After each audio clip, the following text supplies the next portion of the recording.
What's going on, everybody? The Monday edition of the RotoWire Fantasy Basketball Podcast. Nick Whalen, Alex Barutha here with you. Welcome to everybody watching along live on Twitter. We put this out on Facebook. If you're watching on Facebook, we at least give you that option. I don't know anybody who's doing that, but more power to you. And, of course, everyone watching along on YouTube, feeding us great questions throughout the show. We'll get to as many of those as we can as we roll along.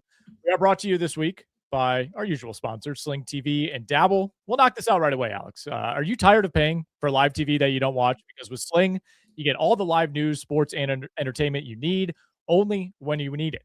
Get your hands on a Sling 1-day, 3-day, or 7-day pass starting at just $4.99. You get over 30 of your favorite channels for the best price. You could stop overpaying for full-time live TV plans.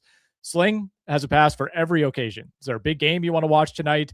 Just grab a 1-day pass for $4.99. If you want a full week of live TV, you could get it for one low price with a 7-day pass. For all those weekend watchers out there, you can enjoy live sports, news, and entertainment from Friday morning to Sunday night with a 3-day pass. Only Sling lets you watch when you want, so you only pay for what you watch. Get live TV for the day, the week, or the weekend, your choice, all for a great price. Watch live TV on your terms, starting at just $4.99. Sling lets you do that. You can check out the link below, find it in the episode description on YouTube if you're listening in podcast form to get the full details on Sling. And we're also brought to you by Dabble. It's not just another DFS app. It's the ultimate social platform where you could connect with other fantasy sports lovers. Dabble lets you win big. We're talking up to 5,000 times your money this basketball season. And starting with Dabble, very, very easy. Extremely easy. New users get $25 free just for signing up. No deposit necessary. Again, check out the link in the episode description below. Download Dabble and go get started over on Dabble. All right, there we go. Housekeeping out of the way, Alex. A lot to get to from the weekend in the NBA. We'll talk some waiver wire, some guys that we were eyeing up in the RotoWire 15-team league, some players we added in our other leagues. Luckily, not a whole lot for injuries this week. We did see CJ McCollum, not an injury situation, but made his debut off the bench last night for the Atlanta Hawks. Still no Trae Young for Washington. Technically an injury situation, but we'll talk a little bit more about that. We're monitoring RJ Barrett. He's missed a couple games. He's out again tonight. Brandon Ingram potentially in danger of missing some time. We did have the Anthony Davis injury late last week. That's probably the biggest one right now. Yeah, I think so. And that's going to be a lot more PJ Washington going forward, a lot more Najee Marshall. I know Gafford's a little banged up right now, so Musa Cisse is going to be in play for some streaming. But I think that's mostly just a win. I think if you have Washington or Marshall, I guess there are going to be some leagues where Marshall is not rostered. But I think a lot of people already picked up Gafford before AD got hurt when he was starting. So PJ Washington also banged up. He's dealing with that ankle injury, doubtful to play tonight. So, in a weekly lineup league, I'd be pretty hesitant to throw him out there, even on a 4-game week. A lot of 3-game weeks, by the way, around the NBA this week. I have a few leagues where the schedule is not friendly to my particular arrangement of players. I had an interesting trade on the table last week, Alex, that I regret not accepting in the moment, and we'll discuss whether or not I should have.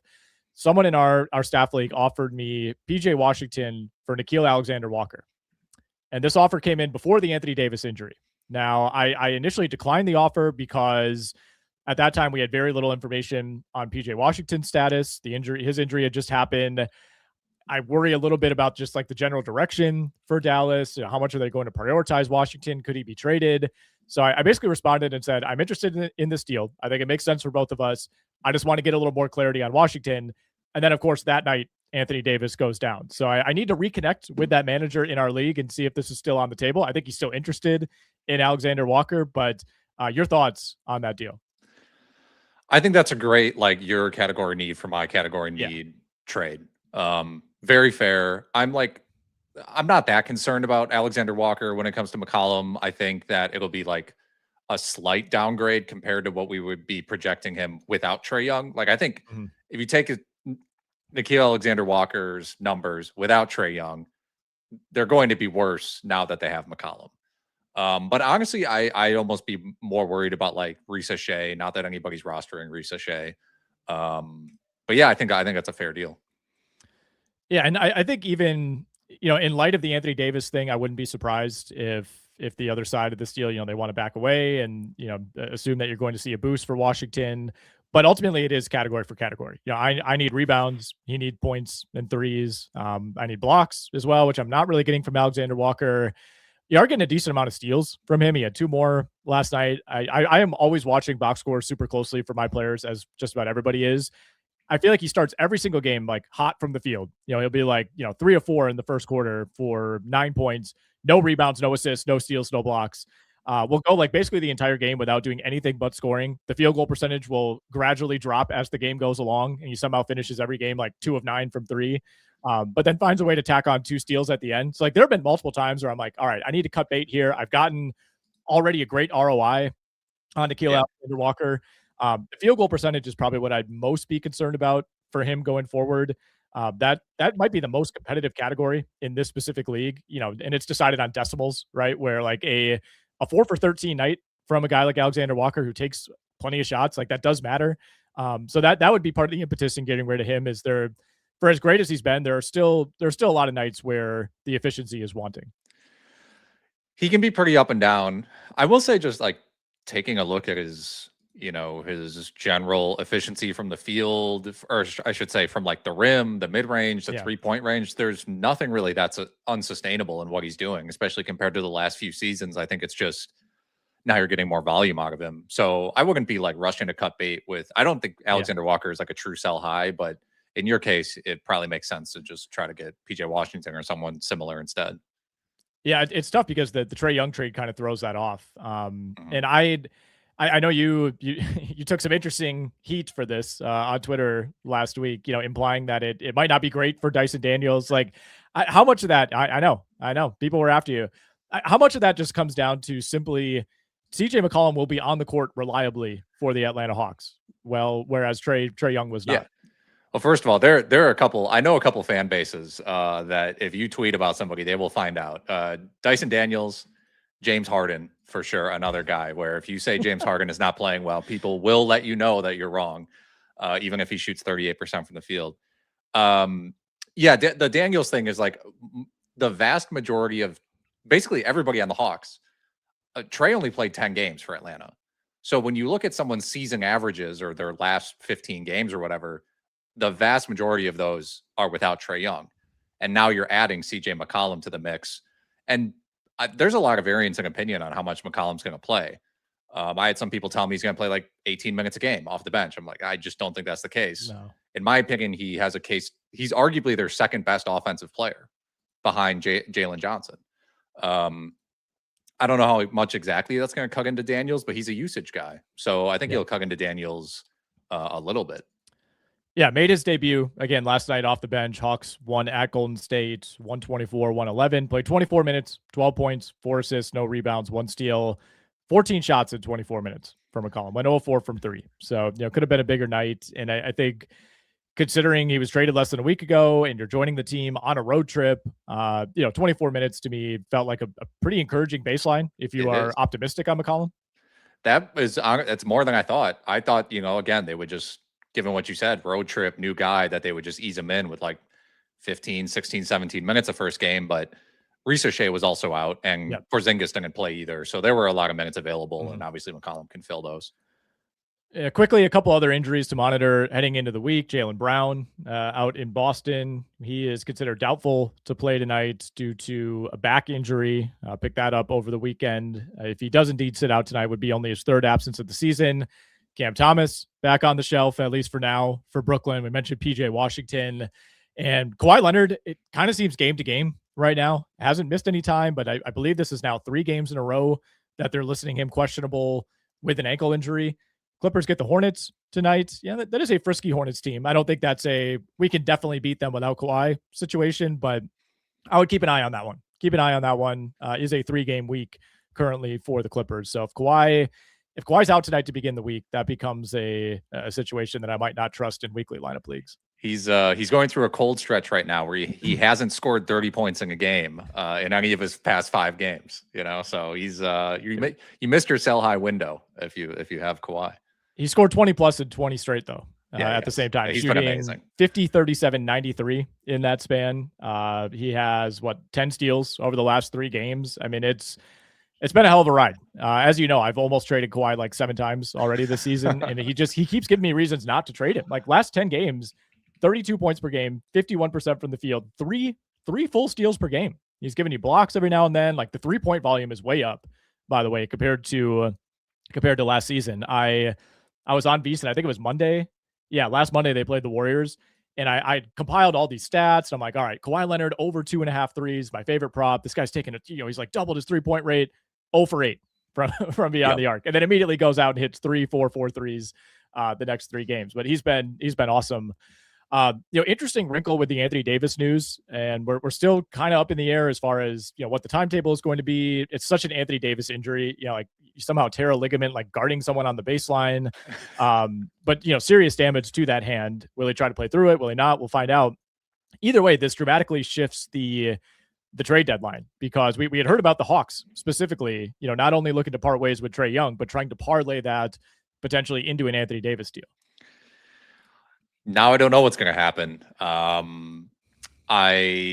In theory, he is someone who I think you can almost still treat it in fantasy in the sense that like it doesn't. If he gets traded, I guess people would come back in the trade, and then maybe that is less for Washington or Marshall. It makes everything way more confusing. Yep. Right. And I don't know. I'm sure there would still be a team that would entertain trading for AD, even if they knew he wouldn't be back until April, just because maybe that could push them over the top, especially in the Eastern Conference. But It's tough to say it before we know if he's actually going to get surgery or not, everything like that. I am operating as though he's going to miss significant time. Like that very quickly went from might be surgery, might not be surgery, to like every report is like he could miss months. He could miss months. Like I haven't seen a single optimistic Anthony Davis report quite yet. So we'll see what that does for Dallas. Like you said, unfortunately, it's kind of a no action situation right now. The Ja Morant trade buzz is starting to heat up as well. Not surprising necessarily. This is one, it's a little Trae Young-y to me, in that it will take a certain level of desperation, I think, for a team to willingly get into the Ja Morant business. Yes, and that's true because the Bucks were rumored to be interested. Exactly. And yeah, Morant's contract is a little more. It's more guaranteed than Trae's. Like Trae has a player option next year. Right. Morant has a standard like guaranteed next year and the year after for about the mid 40s in million. I would not be shocked if the Bucks did something. Would not be shocked if they tried to make that move. I don't think it'd be good for them. But you're right. You're right in the sense it could just end up being another like, oh, here comes Brooklyn, here comes Sacramento, here comes like one of these other teams that are just trying to. Here comes Chicago. They're just trying to accelerate their timeline. Yeah. So what are we doing right now, if anything, with Morant in fantasy? He hasn't played in 5 or 6 games in a row now with the calf. Didn't play last night against the Nets. It's like we're to the point with this now where it's like, are they holding him out? In anticipation of a trade. He has played 18 total games on the year. We knew the risk going in, and this is going to be another one of those seasons where he finishes with like 48 games played or whatever number you want to throw out there. I guess the idea of a trade that makes him a little more appealing to me in fantasy, just because this seems untenable. And if the anticipation of a trade is leading to him missing games, you'd feel better in theory about him being on the court more often for a new team. But you could tell I'm kind of talking myself in circles on this. That was my thought with the Trae Young situation. I was like, is this really a quad injury, or are they just resting him while they're waiting for a trade? Like not going to let him tear a ligament in his hand and then not be able to trade him. So yeah, if I have Morant in fantasy, I think he's a hold, because I think there's a chance he actually gets traded to like a good team where he continues to play, or is in theory going to play. But I don't know. He's either a hold or a sell for me. Easy to say because I'm like, I wouldn't buy Ja Morant, but you should sell him. But I think that's kind of where we're at. It's so accurate. He's played 6 of the last 25 games. It's like does it apply to fantasy the same that it does to real life, where it's like that's your desperation play? Like, all right, so. I'm in 11th place. I got to do something. I'm trading for Ja Morant. I think so. It's a math equation at some point, because you and I playing a lot of roto formats that go like literally down to the wire, and you can sort of scrap and claw. But I would assume most people who are listening play in a almost traditional fantasy basketball playoffs. Yep. And you need to qualify for those playoffs. And if you are that far down your standings, like you have no choice but to start making desperation moves. There's only so much you can do off of the waiver wire. So there are plenty of fantasy managers listening to this podcast that should trade for Ja Morant or should trade for Zion Williamson or someone of that ilk. Speaking of Ja Morant, we got a question that pertains to this from James. He says, should we pick up Ty Jerome because of the rumors around Ja? Now, we've gotten very little definitive news on Ty Jerome since around Thanksgiving when they ruled him out for like an additional 6 to 9 weeks, but we're getting close to that timetable. I think like later this week we'll be at the 6 week mark. There was, some droppings out there last week, from Memphis saying that, he's making progress, he's on the court, he's doing things, but nothing in the way of a timetable yet. Let's just say 3 weeks from now, he's back. Like basically end of the month, Ty Jerome makes his return. What's your level of interest? I think if I'm in a standard league, I'm just not going to pick him up unless I have a free IR spot that I'm doing nothing with. If I'm in like a 16 teamer, I would think about picking him up. But honestly, I mean, as great as last season was, he played only 20 minutes a game and he ranked outside of the top 100. And he was great, but that's the reality of who he was in fantasy. And if you are, Memphis, you're getting amazing stuff out of Cam Spencer. How much are you really going to pull back on Cam Spencer's minutes? Truly I posted a graphic on Twitter, but like actually in elite company in terms of, I think it was true shooting percentage and potential assists. Like he's in Shea Gilgeous-Alexander territory, essentially. So yeah, I don't know what kind of role is going to be there. And then if Ja gets traded, maybe another guard comes back. It's just really hard for me to justify grabbing Jerome in standard leagues.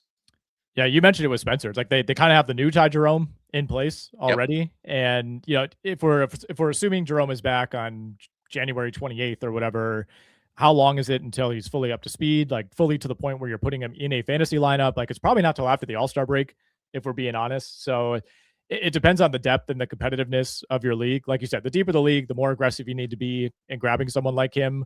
I'm still holding him in our 15-team league just because I haven't really been given a great reason to let him go. If I had known it would drag on this long, it's like I'm kind of pot committed at this point. I'm not going to drop him like potentially 2 weeks before he's back. If I had known it was going to be this long, I never would have gone down that road, but I'm willing to at least see it through. Like there's a level of investment there too, right? Like they paid up for him to some degree to bring him there. Like I think they want to see what he looks like in a Grizzlies uniform. All right, let's talk a little waiver wire quickly, Alex. That's some interesting pickups in the RotoWire league, and I'm curious to see what happened in some of your leagues as well. Colin Murray-Boyles ended up being by far the biggest buy of the week. I stupidly thought I was going to get him for $4. He went for 13 to our friend James Anderson.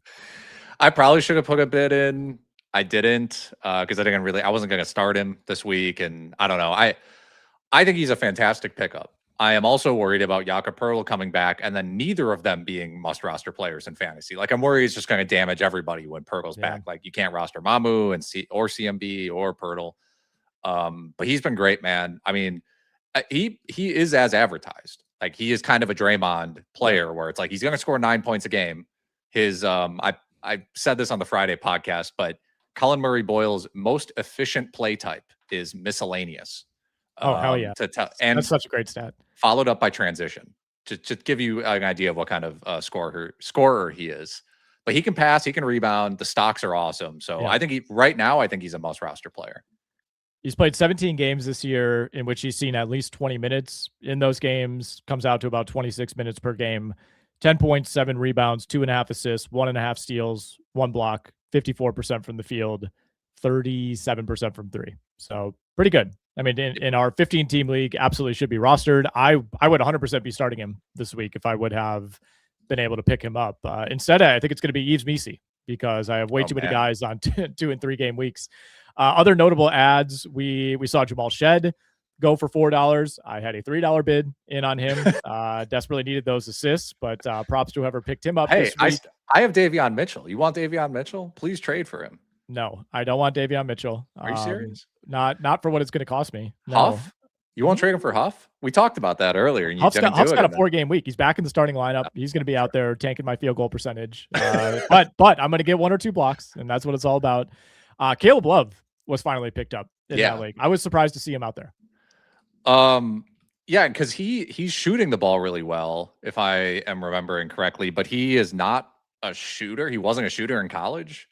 I'm trying to remember if I mean, he was a big time scorer. He just wasn't efficient. Like he was I'm going to take 20 shots every night type of guy. Right. So I mean, I don't mind the ad because I don't know what's happening with Jeremy Grant and some of the other injured guys on Portland. But yeah, I mean, he played 5 years in college. Yep. And last year, 34%. The year before that, 33. The year before that, 29. But yeah, he's shooting the leather off the ball right now. So I think he's worth an ad. He doesn't do like a ton else. No. But in a deep league, sure, why not? Yeah, Jeremy Grant doubtful to begin the week, still dealing with the Achilles. I don't know if we're ever going to see Scoot Henderson play another basketball game. Just a total afterthought. Where's the news? I don't know, man. Yeah.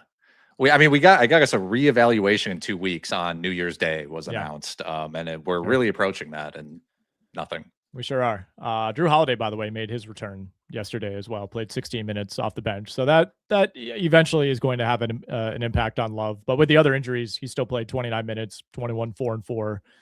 Temper expectations. It is kind of points only. Like he's not giving you steals. He's really not consistently giving you assists. Few rebounds here and there. But again, in a 15-team league, I was surprised he wasn't grabbed last week.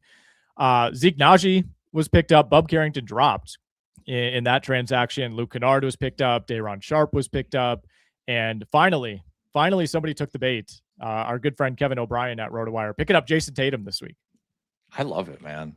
Someone's got to do it. If you have the spot, he should be rostered. I mean, I think you and I have been pretty consistent about this. I thought about it. Yeah. If the Celtics keep winning, it has to be on the table. And I think it should be. I mean, they're 24 and 14. They're not even getting great shooting performances out of like Derek White. I mean, Jaylen Brown's carrying right now offensively. Yep. Somehow they're making it work. But yeah, he's a good ad, especially like we got some news. There seems to be a lot more pessimism around DeJounte Murray and Kyrie Irving coming back. Yep. So if you've been holding those guys, it might be worth a swap. Like, yeah, if Tatum's out there and you're holding DeJounte, I would just swap those two guys if you can. And that makes sense situationally, right? Like they all might all be on like similar timelines, but what is the point of bringing Kyrie back for 20 games at the end of a lost season? I mean, the Pelicans also told us over the weekend that they're not trading anybody, which yes, they did. I guess they don't own their pick. So you can defend that. And I in a weird way, I like their roster. It's like they have a comparable record to the Kings, and I couldn't feel differently about the players on each team. So I guess I understand that. I also think that might be a little bit of a rope-a-dope. Like we're not trading anybody, like just want to remind you that we have all these guys, and hey, just to be clear, we're not trading them, but just, they're on our roster if you want to make an offer.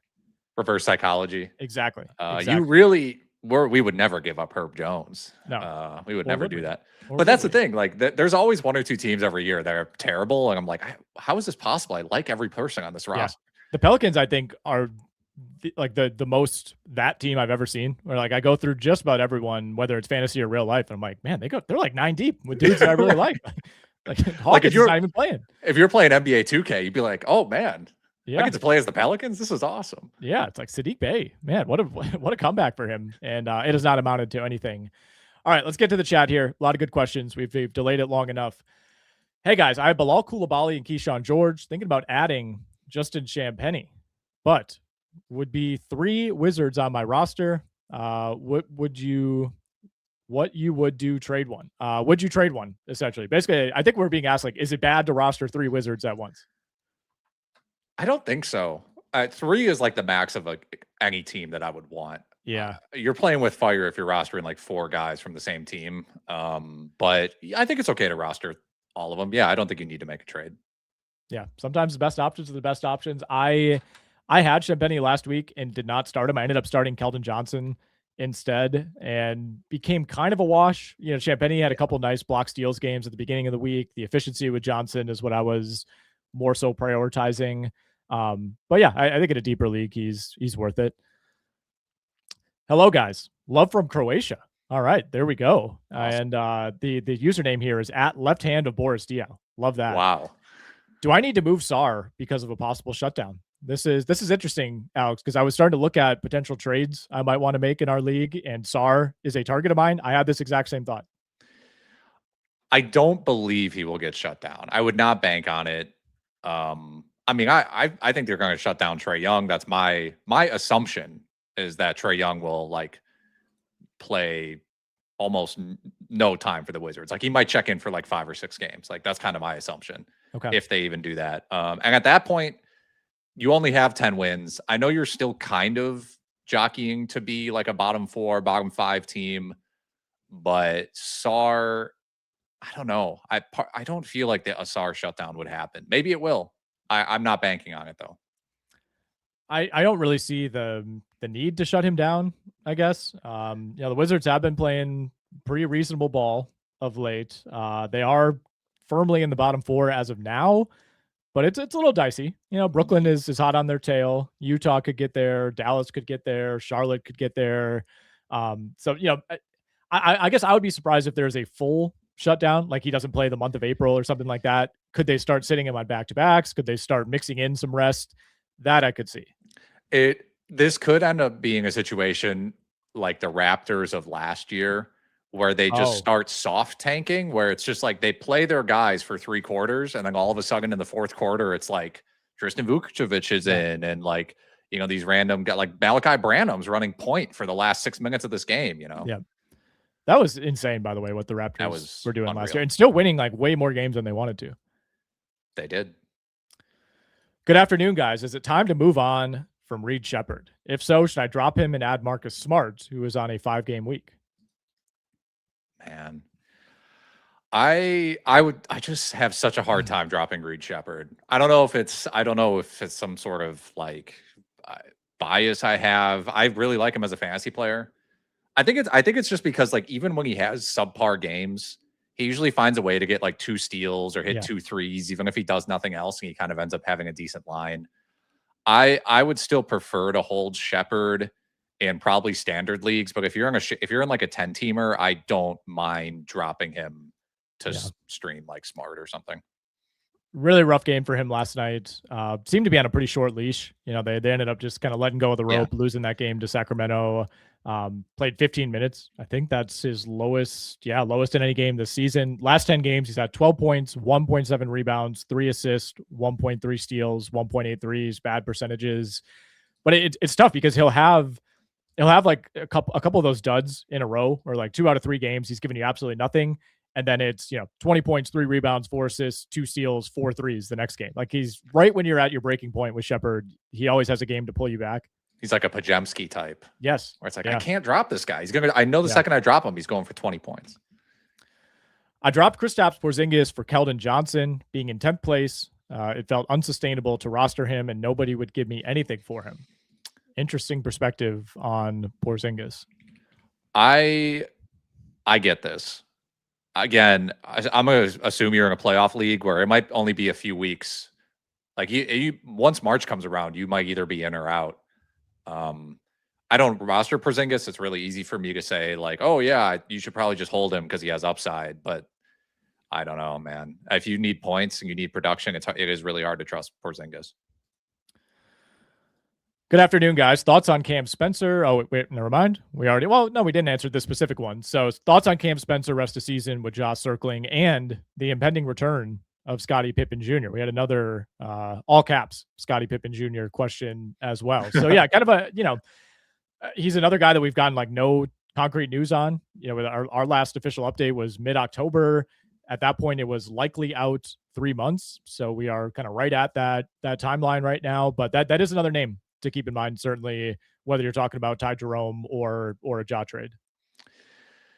Yeah, it is tough. I mean, again, Spencer's been amazing. He's cooled off the past like 2 weeks, is no longer shooting like 49% from 3. But yeah, Jerome and Pippen are going to be back. I still think Spencer and Jerome are both kind of more like theoretical 2 guards. And Pippen's like a true point guard. I think they all kind of get hurt by each other. But like if you're rostering Cam Spencer, yeah, in theory it helps if Ja's traded, but then those other 2 guys might come back. I don't know. I think I would still prefer to hold him. But fielding trade offers is always your best bet. If you're unsure about somebody, like I don't think Cam Spencer's going to have a breakout. Let's put it that way. I don't think he's going to get like a lot better given the situation. All right, interesting question here. We never mind answering kind of outside the box ones like this. So, hey guys, I have a how the sausage is made question. RotoWire projects Alexander Walker at 13.6 points per game rest of season and ranked outside the top 100. Is this due to concerns about CJ or just the algorithm being somewhat of a lagging indicator? Appreciate the insight. We need to update that a little bit. We haven't projected his minutes a little low. His free throw percentage, we haven't really updated since he started shooting better compared to last year. So we'll tweak that and we'll get him up to around where we think he'll be. Yeah, we don't need to go too deeply into how the sausage is made, but it's a more intricate process, I think, sometimes than we would like it to be to get those rest of season numbers where they should be. But good call out nonetheless. What's up, gents? I'm in my first league, but I was thinking of moving on from Tyler Herro because of my guard heavy team. Anyone I should target? 12-team head-to-head points league. A little bit difficult, of course, to narrow it down, but the market for Herro is interesting. One, if you have too many guards, and two, if you're just concerned about what's been a weird, kind of injury riddled season so far. Yeah, and I mean, if you're first in your league and Herro's been hurt for you the whole time, like clearly your team is very good. Yeah. So you can probably go, you're in a points league, so you don't even need to go category hunting. No. I don't know. I mean, I would just trade for someone who, is going to start for you every week. And, averages a comparable amount of fantasy points at forward. I don't know exactly who that would be, but again, I'm sure there's someone in your league who needs a guard who needs, Herro's 30 something fantasy points, and you can just swap for a forward. Let me ask you this, because I have both of these guys in a league, and I'm thinking about maybe parting ways with one, partially because I have a lot of threes. I'm number one in threes, and I kind of have a similar issue where I'm a little guard heavy. Would you rather roster Herro or Powell rest of the season? I think Herro. Okay. The injury issues are annoying. He is a bit injury prone, I would say, but I also think he has way more upside. I mean, he is their franchise player. Yeah. You didn't say that with the utmost confidence, but you are correct. I talk about Bam Adebayo, and I'm like, he's not playing that well either. Yeah. And I talk about Khalil Ware, and he doesn't play in a blowout against Indiana. So. Yeah, weird, so weird. All right, I got Jamal. So Jamal Murray, Derek White, KPJ, Brandon Miller, Herro, Trae.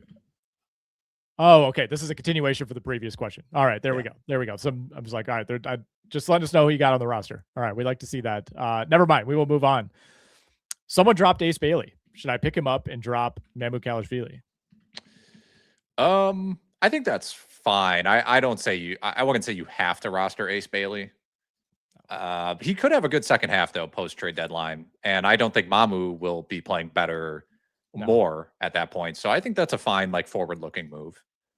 Yeah, I actually kind of like that as a second half breakout, guy who doesn't really feel all that valuable right now. He's missed a bunch of time due to injury, but once the Jazz inevitably do what the Jazz do, I think we're going to see plenty of Ace Bailey. You and I did a standalone video for the YouTube channel looking at potential second half breakouts, and the guy I highlighted for Utah was Walter Clayton, who is playing more consistently than Bailey over the last couple of weeks because he's not injured. But I think he's somebody too that once that resting really sets in, which I think will happen down the stretch for Utah, he's somebody that I think could be really valuable. Yeah, I'm curious to see what they do. Like, as always, my hesitance with Clayton is just like, I think him and Collier is going to be really annoying. Yeah. I think it's going to be a really annoying split, but I think they can also play Clayton at the 2, and then you can move Sensabaugh up to the 3, and Ace can play 4, and I think it can all work out. Yeah, in the games where Clayton sees at least 20 minutes, he's at about 12 points, 4 assists, 3 rebounds, and just about 2 threes per game on really efficient shooting. So I feel like the bar for him in a deeper league to be a streamer on a 4-game week is fairly low. And he's played with a variety of, is Markkanen out there? Yes or no? Is Nurkic out there? Yes or no? Collier. So I think he's been pretty lineup proof, if that makes sense. What's up, my guys? 10-team head-to-head points league. I have Coby White available on waivers, Edie on the IR. Should I drop Keyshawn George or Edey to pick up Coby White or hold both? That's tough because I don't think Coby White should be available in a 10-team points league because he's a points guy. And the thing is, he's not shooting that well. I know, but I think that's actually unsustainable. He's shooting like 29% on open threes. Like that's going to start going in, right? I know he's had the calf. Who would I drop, Keyshawn or Edey? This Edey thing, I don't know. I feel like I keep seeing people float around like, are we sure Edey's coming back? But he is traveling with the team. Yeah. I don't know. Do you have a strong lean on this one? Well, our question asker does say that he's in first place in his league right now. For some added context, I would be more comfortable dropping Keyshawn George, I think, than Zach Edey. I think there's certainly some concern about like just what the state of the Grizzlies is, but Edey's traveling with the team. Ostensibly, a return appears to be near, and I think those, that last handful of games right before the injury is still in your mind. Where he is, averaging like 15 boards per game, and in a points league, maybe the specific categories are a little bit less important, but I feel like there's a better chance that you would regret not having Edey on your roster than Keyshawn George. And you still might not have to do anything. Like I said, I'm shocked that Coby White's not rostered in your league, but I don't think you are winning or losing your league based on whether or not you pick up Coby White, considering you're in first while Keyshawn and Edey have missed significant time. So you can hold if you want. All right, we'll go quick through a handful more questions here. Hey guys, who do you have higher rest of season, Bam Adebayo or Onyeka Okongwu? This probably has to be Okongwu, right? As a Bam Adebayo, as a person rostering Bam Adebayo, I think I would, if someone offered me Okongwu straight up, I would snap that deal up. I would click yes incredibly fast. Is that partially because of the Anthony Davis injury? What do you mean? Like reducing the chance that the Hawks trade for Anthony Davis? Oh, no, not at all. No? Okay. No. I think those guys could coexist, Okongwu and Edey. I wouldn't be worried about that. Should I trade Trae Young, Michael Porter Jr., and Yusuf Nurkic for Vooch and Derek Queen? What a deal. Wow. This is like a blockbuster. It is, but I kind of see the vision here, right? It's like three guys who I don't know if they're going to be playing in March. I kind of love this deal. Yeah, I mean, I've been trying to trade Nurkic for a while. I don't know what to trade him for. I thought about trading him for Miles Turner. I don't know if that would. I don't know if the Miles Turner owner would honestly accept that. Yikes! I need threes and blocks. Okay, well, sometimes you might get those. Yeah, man. I can't say for certain Trae Young's going to play another game this season. Nurkic is going to be sketchy. MPJ might, because if he gets traded, he'll be playing for a good team. Like MPJ is not going to get dealt to some bad team and not play. He's the one I would really worry about here. And I think that's probably the player that the manager you're talking to is actually like, well, if I get MPJ, then I have a chance here. Yeah. What about just doing like Trae Young and Nurkic for Vooch or something, or for Queen? I guess if you want to make that argument, could you get that done? Yeah, I think maybe you reduce this. Like if you can just manage to trade Trae and Nurkic, maybe try just Young and Nurkic for Vooch and Queen, or just Queen or something like that. Yeah. Okay, so with what we just talked about in mind, if you're offered, hey, I could put Trae Young on the table and get Tyler Herro, would you do that without thinking? Yeah. Yeah. I would trade Trae Young for basically anybody that I don't know, any top 50 player for sure, in my opinion, has to be like a yes. When we get to top 75, I'm gonna have to think about it more. Yeah. But Is Daniel Gafford still a hold, or is Cisse the better rest of season pickup? 9-cat, 12-team league, and then in tandem, while we're talking Mavs big men, someone dropped PJ Washington. Should I drop Miles Turner to pick him up? Absolutely do that. Yes. Please drop Miles Turner to pick up PJ Washington. Okay. So that's number one. No, that's number one. And Gafford's a better player. I mean, I like Cisse. When I watch him play, I'm like, this guy's pretty good. But Gafford's still the guy I think they're going to be generally more committed to. Yep. All right, Bam Adebayo or Jalen Williams rest of season? I would say it's category dependent, but if I had to pick in a vacuum, I would pick J-Dub. I would as well. That would be my choice. We kind of got the mini breakout game that we hoped for the other night against Memphis. OKC almost lost that game, stormed back and won 26-10-5 with a steal and a block for Jalen Williams. Still, I was kind of hoping for just like a 25 shot game out of him. Like it was not really a takeover by any means. He was still 0 of 3 from beyond the arc. Like the 3-point shooting is just killing him. Yeah. He is shooting. Well, interestingly, I mean, he is not shooting well from 3. He's only shooting 32% on open threes, which is not good. He's also shooting like 21% on contested threes. And I wonder if that's like, he's still kind of getting him back into game shape or like knocking the rust off a little bit. Yeah. He's 6 of his last 32 from 3. The thing is, the rest of his game has been fine. Right. Like his mid-range has been decent. He's still doing everything that he would normally do. You look at the rest of his stat profile and it's fine. So yeah. I'd prefer J-Dub. A little Ausar Thompson question. It was high time for that. Ausar Thompson just got dropped, presumably because of schedule and bad performance. Is he a pickup or must roster or more of a streamer?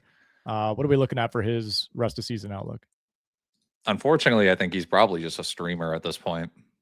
I love him. We all love him. Yeah. But it's too many games of 25 minutes where he sometimes gives you some steals and some blocks. Yeah. Yep, I think you said it. Looking to buy low on Darius Garland, as I need someone with his profile in a 9-cat league. Do you think LaVine and Trae Jones would get it done? I don't think so. I don't think so either. I don't think anybody's really looking to acquire Zach LaVine right now. Trae Jones, if you really need assists, I guess, that's like a reasonable throw-in, but I don't think LaVine is enough of a featured piece in that deal. No, to me, Garland is, how do you value Garland? Like ceiling of top 40 at this point? Yeah. And I would be surprised if he plays, even if he stays healthy the rest of the way. I would be mildly surprised if he's like a bona fide top 40 player the rest of the season. I think Garland is like, when we're talking about value, generally in like the 40 to 75 range. And that's like, I know that sounds huge, but a lot of that value is very similar based on your league type. So this would be more like maybe you send like, I don't know, Con Knipple and then like a sort of another throw in or something like that. Yeah. I don't know if I'd be looking to get off Knipple like that. Know. I feel like you could, like Knipple would be an interesting sell to get somebody, maybe like try to get a buy low, more established guy, because like everybody wants Knipple right now. It's like he's like a fun hot name to roster. Garland, by the way, 3 for his last 18 from 3. Another guy who's not shooting it all that well. You're getting a handful of steals, but he's not really a consistent steals guy. It's really just points, assists, threes, and good free throw shooting. Although he's 1 of 4 the other night, so I still don't think LaVine gets it done, but I think you should be able to find something there. Hey guys, great show, appreciate it. What would you say to a trade of Trae Young? Okay, we already had this one. Talked about that was the Trae Young, Michael Porter Jr., Nurkic one. So gave our take on that. What are your thoughts on Jalen Smith, Alex Barutha? I like him. I would argue that in a 16-teamer, he should probably just be rostered. My worry is that when Zach Collins is back, that they're going to start splitting minutes again, although it seems like Collins is going to be out for a while now. Yeah. I like him. I think he's a category play for the most part because he is a 3-and-D big. So decent rebounder, can sort of play next to Vooch. Maybe doesn't get the usage he's been seeing when like Giddey and White are playing and Buzelis is available and stuff like that. But I like him as a deep league ad and standard league streamer. Yeah, absolutely brutal aesthetic as far as the the glasses go, and just like not doesn't wear cool accessories. So like that's a big minus for me. But before he missed a couple games, it was a concussion, I think, right to begin the week. Had a couple big rebounding games, was giving you blocks, giving you steals. So I'm interested on what is still an extremely shallow Bulls roster. Is Kelly Oubre a must roster player? Feels like his value is tied to PG. If PG is out, we can kind of see what the situation is with Kelly Oubre. I would not call Kelly Oubre a must roster. I will say that. No, he was, I think, one of the 3 most added players on Yahoo today. And some of that was schedule and Paul George and Embiid status and stuff like that. But no, I think I think there's so much competition on the wing now when everyone is healthy that Nick Nurse is probably just going to ride the hot hand. Like if McCain comes out firing, I think he'll just play over Oubre. Or if Grimes is cooking, like Oubre's not coming in and stuff like that. Well, I think part of the reason he was added to is he had 4 steals and 3 blocks against Toronto last night. And you're like, I mean, he actually has been racking up steals this year. He'll give you blocks every now and then. I mean, obviously that's way above and beyond what you would normally expect. And I have not seen anything that would indicate the PG thing is overly long-term. I mean, it's concerning, of course, given who we're talking about.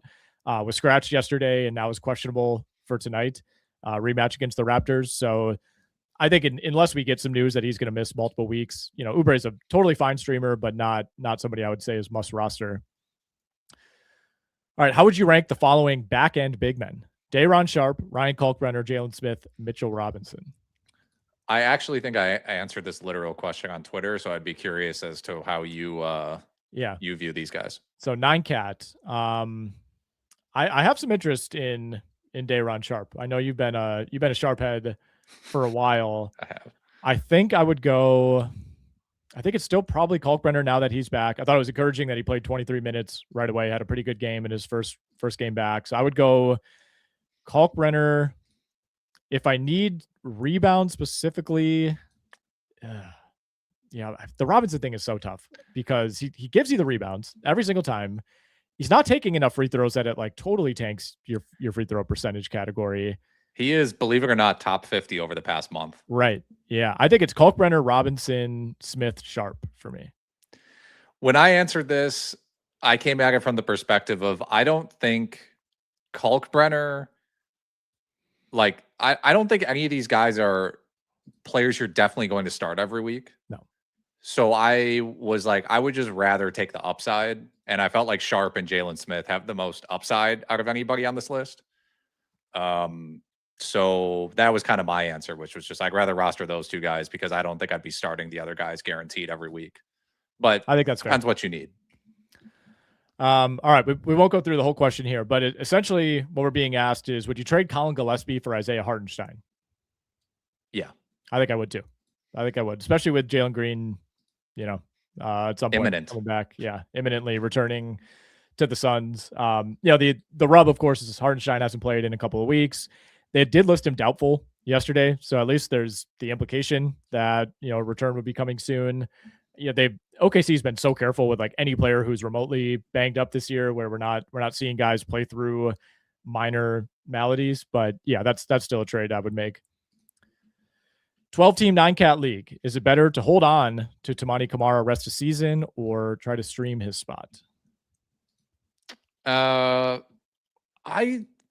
He's been playing a little bit better lately.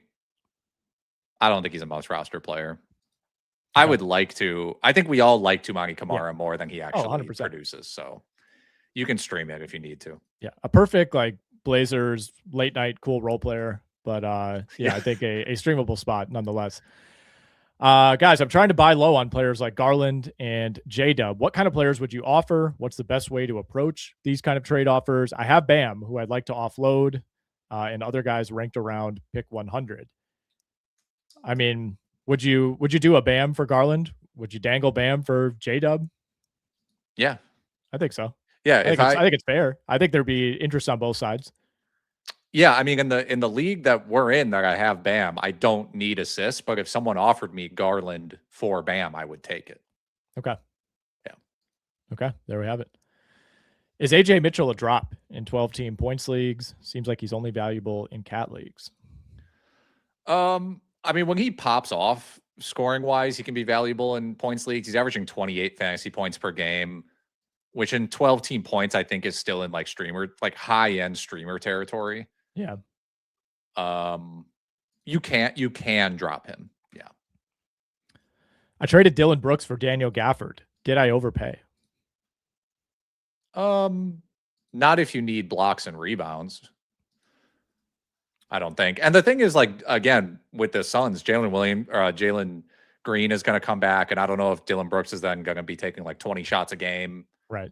So there's a lot of moving parts there. Yeah, I think that's the Dylan Brooks thing is just, I don't know how he keeps getting away with this. I don't think he's going to be, mixing in 27-point games every week once Jalen Green is back. Maybe, I don't know. Maybe he's just had some sort of mid-career renaissance that we never saw coming. But he went through that swoon. I think, what was it, like mid-November, where I think we started to think like, all right, this is coming to an end. Last 10 games, 21 points, 4 rebounds, 2 assists. The steals have come back down. I will say that. That was the big thing early on, where he was just printing steals. That is no longer the case. But he's also shooting it better from 3 now. Right. And the thing is, you rattled off all the stats for the past 10 games, right? Yeah. In terms of total production over the past 30 days, is still only ranked 78th. Right. Yeah. So, like, it is a little empty calories right now. Mm-hmm. So I think trading him for Gafford, if it's category play, why not? Okay, interesting question here. I'm in a points league. I somehow managed to have both Wembanyama and Luka Doncic. Thinking about trading one of them. If you were to trade one of them, who would you pick, and what type of packages would you consider? I think I would probably trade Wemby. Yeah, I would, because he's not as good of a points league player as Luka is, or just in general. Like, he's a better category league player than he is points league player. What type of packages? I mean, this almost has to be a 2-for-1. Yeah. I mean, you can, if you're putting Wembanyama on the table, you can you almost pick who you want? Like, well, they're like, most of your league will be like, oh my God, I could get Victor Wembanyama. I have to do this. Yeah. And in a points league, I mean, it's a lot more straightforward. Like, if someone offers you a player of comparable fantasy points, you can just do it and not think too hard about it. Yeah. I think there are 2 ways to look at it. You can either trade him for another elite top 10 guy, or you do, like you said, the 2-for-1, and you pick up depth, and you get two guys that you're presumably starting every week. Yeah, get 2 guys averaging like 35 to 40 fantasy points per game, assuming that would not leave you too deep as a team. Like, you don't want guys on your bench averaging 32 fantasy points a game. That's completely useless. A lot of Oubre talk, a lot of Gafford talk on this episode. We have an 8-team points league, and looks like Matt here says he's thinking of adding Oubre or Gafford. He's got Edey and Wendell Carter in the IR spots. If you had to choose between those two, Oubre or Gafford, who would you add? Do you need to add either in an 8-team league? No, I would imagine there's better options in your 8-team points league. I'm not even sure you really need Wendell Carter in your IR spot. Obviously, just keep him there because it's open and he's injured and on your team. But I mean, Oubre is going to be the better points league player, I think, in a vacuum. If they got a similar amount of minutes, I don't have strong opinions between the 2 of them in a points league. Yeah, I just think you got to be able to do better in an 8-team league. Like, these are guys that in a 12-teamer, I'd be like, yeah, I'm not super fired up about either of them, but maybe in the short term, lean Oubre.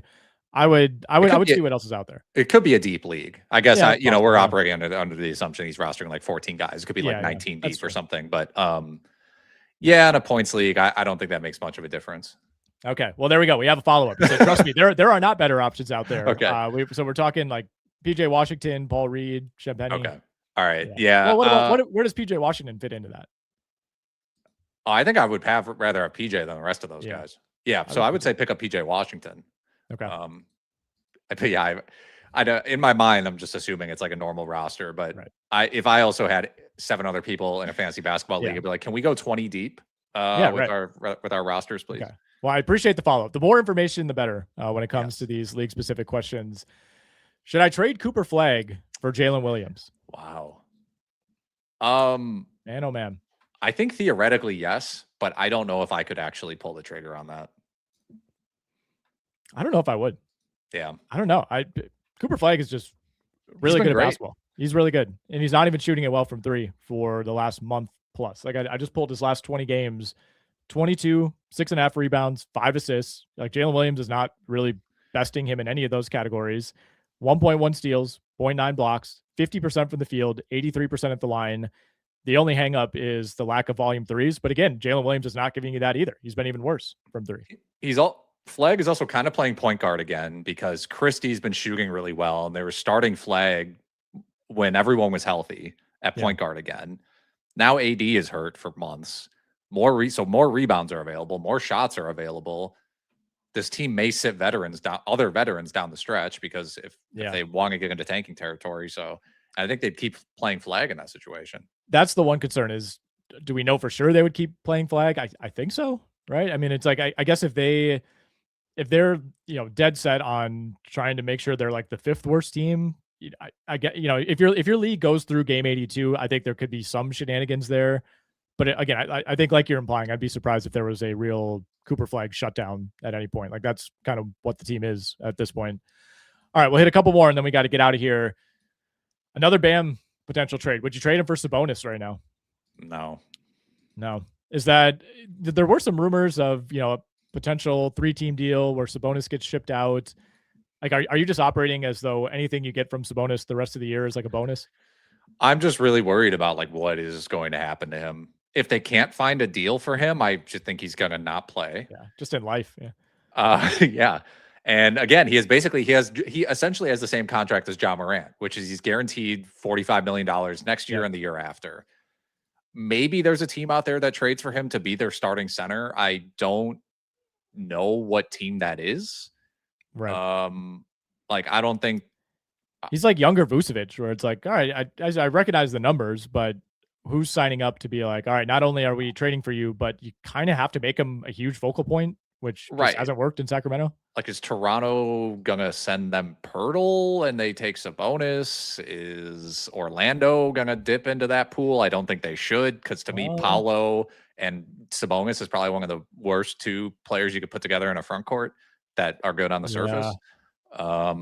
The nice thing is he is on the Kings, so anything is on the table. Like any deal you draw up, they could be like, yeah, maybe. Yeah, we trade him straight up for Jakob Poeltl. Right. He kind of makes sense for Golden State. Yeah. We'll see. But I to me, there's way too many question marks about Sabonis, and I would just hold out of bio and just hope for better at that point. Okay. All right. We'll zip through a couple more here. We got some good ones at the bottom of the queue. I got offered Giannis for Jaylen Brown and Dyson Daniels. Should I take it? This is an ESPN 10-team points league. He said he also got offered Franz for Dyson. Should I do that instead? This is interesting because it's a shallow league. Like a 10-team points league, your waiver wire is going to be pretty good. But I don't know if you could really give up. Like, Jaylen Brown's playing so well. Yeah. How much worse is he really than Giannis in an ESPN points league? He can't really be worse than Giannis in a meaningful way, I don't think. So I don't think I would do that. Franz for Dyson is more interesting. I would rather have Franz than Dyson Daniels. Yeah. And you're taking the short-term hit, of course, but yes. I think I would do that. I would rather do that deal. Yep. Yeah. At least according to, our kind of standard points league scoring, Jaylen Brown's at about 45.2 fantasy points per game. Giannis at about 51. So there is a difference, but I would much rather not go down that road of potentially regretting a deal and just do Franz for Dyson. Yeah. Should I trade Jaren Jackson Jr. for Anthony Black and Ausar Thompson? Is that not enough? It's not enough. We just talked about Ausar like not even needing to be rostered. Ausar doesn't need to be rostered, and Anthony Black, like, shout out, he's having a great season. Looks amazing. Yep. But also Franz is going to come back, and then what? And also Anthony Black is shooting like 40% from 3 over the past month, which is not real. So he's also had a couple games where he's just done nothing offensively lately too, when they've needed him and had guys out. Yeah. All right. I made a trade recently, which was Ayton and Pritchard for Ingram and Nas. Did I win the trade? Sure. Got tired of Ayton. It's happening in fantasy. It's happening in real life. Yeah. Who isn't? Yeah, I think that's fair. I think you got the best player in the trade.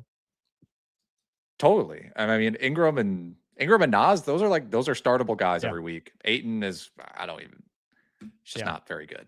Yeah. I love having pieces of the Wolves. I feel like Wolves players like very rarely miss time. Anthony Edwards is like constantly questionable, always plays. Jaden McDaniels plays 82 every year. Gobert is like as healthy as it gets for a 7-3 veteran. Nas is always out there. Yeah, they just seem secure to me. They are. Their team is really shallow. All the usage, like everybody knows their role on that team. Right. That's awesome. All right, we'll end on this one. Do you guys believe in stashing? Kuminga or Monk might benefit from trade talk. So he's bringing up Kuminga, bringing up Malik Monk as potential, whether it's post-trade deadline or later in the season stash players. it's a good note to end on. We have a standalone video covering a bunch of players such as Malik Monk, which you can check out on the YouTube channel right now. Alex and I worked on that last week. I brought up Malik Monk. It sounds crazy right now because he's just like annexed from the rotation. When he does play, he doesn't see enough minutes. There's just enough chaos potential with Sacramento that I feel like he'll somehow find his way either back into the rotation or on a different team. Like I just don't see a world in which he ends the year just picking up like 40 consecutive DNP CDs. Like something's going to change there. Like he's too proven of a player. They can't just keep getting away with this Russell Westbrook raid. Kuminga to me is a little bit tougher. There's just a lot going on there. Yes, I believe in stashing generally. Like I think it's easy to stash if you're in first or second, or like if you're at the bottom. It's hard to stash when you're in the middle and you're kind of just like you got to win every week. I think Monk is really talented. So like you were alluding to, it really feels like he could end up somewhere where as long as they play him 24 minutes a game, he could be fantasy relevant. Yep. I don't know what's going on with Kuminga. I've heard some people talk about Kuminga to Dallas to me, which is like, I would not want Jonathan Kuminga anywhere near Cooper Flag. No. Like to me, that's more like if you're Brooklyn, you're like, I guess. Yeah. I don't know. His fantasy profile is also just not that good. That's the other thing. I was just going to say that. Yeah. It's like when the minutes are there, he has some eye-popping box score games, but it's usually just points, rebounds. You know, it's like, I think there is a little bit of a disconnect between how valuable that truly is for fantasy. So as always, I think if you have the spot to do it, there's no harm in just, hanging on to Kuminga. If you got a deep roster and you're not sacrificing a valuable streamer, like, yeah, some push comes to shove, something will probably happen with at least one of those two guys. But yeah, I think that's a really good point on Kuminga, is that it's not like when the minutes are there, he's like a easy top 50 dude, or really not anything close to that. Yeah. All right, we got to end it there. Great questions, as always, in the chat. We appreciate that. Appreciate all the interaction throughout the show each and every Monday. We will, of course, keep doing this throughout the NBA season. We'll have 3 more episodes coming your way in this feed on this YouTube channel the rest of the week. You see it right there on your screen. 15% off any subscription over at RotoWire. Just use that code YouTube15. Tell them the RotoWire Fantasy Basketball Podcast, specifically the Monday episode, sent you there, and put in that code YouTube15. Alex, good stuff as always, man. Do this again next Monday.